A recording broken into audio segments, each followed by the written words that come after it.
od Denacháru aj do nebies Pavlovi Demitrovi. Ako vidíte, veľké ďakujeme.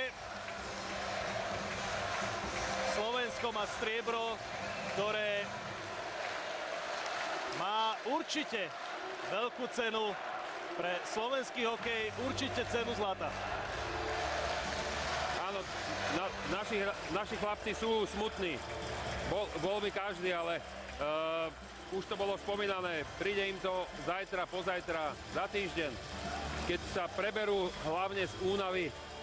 A ja im len môžem z tohto miesta povedať, že aby neboli smutní, že sme na nich všetci hrdí, lebo urobili maximum. Ja si myslím, že tie námestia, všetci ľudia na Slovensku, ktorí prežívali šampionát spoločne s nami, môžu mať naozaj len slzy šťastia, hoci teraz sú aj tie také troška slzy smútku v očiach našich hráčov.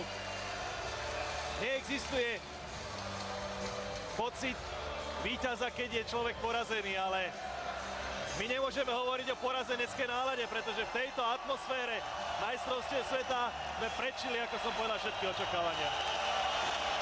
Áno, ruský tým bol suverénny na týchto majstrovstvách sveta, nestratil ani bod. V semifinále a vo finále nadelil súperovi 12 gólov. 12 gólov, čo je neuveriteľný počet, neuveriteľné množstvo. Snáď sme chceli trošku viacej, ako náš tým mohol dosiahnuť. Krásne momenty. Ľudia majú radi hokej, len tak, ako sa spomínalo pred 10 rokmi v prípade zisku titulu, že by sme mali z toho niečo pre slovenský hokej vyťažiť. Ja by som veľmi rád očakával, keby aj z tohoto druhého miesta sa slovenský hokej tešil, ale aby to druhé miesto slovenskému hokeju niečo do budúcna prinieslo. Denachára striebro vo svojich rukách a o chvíľočku dekorovanie tých najlepších na tomto šampionáte, teda celok Ruska.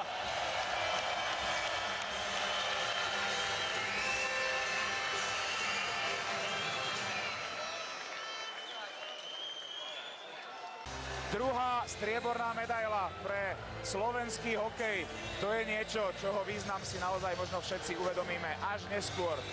1 zlatá, 2 strieborné a 1 bronzová medaila. Taká je momentálne historická bilancia slovenskej hokejovej reprezentácie. Spoločne s Janom Pardavým ďakujeme za pozornosť.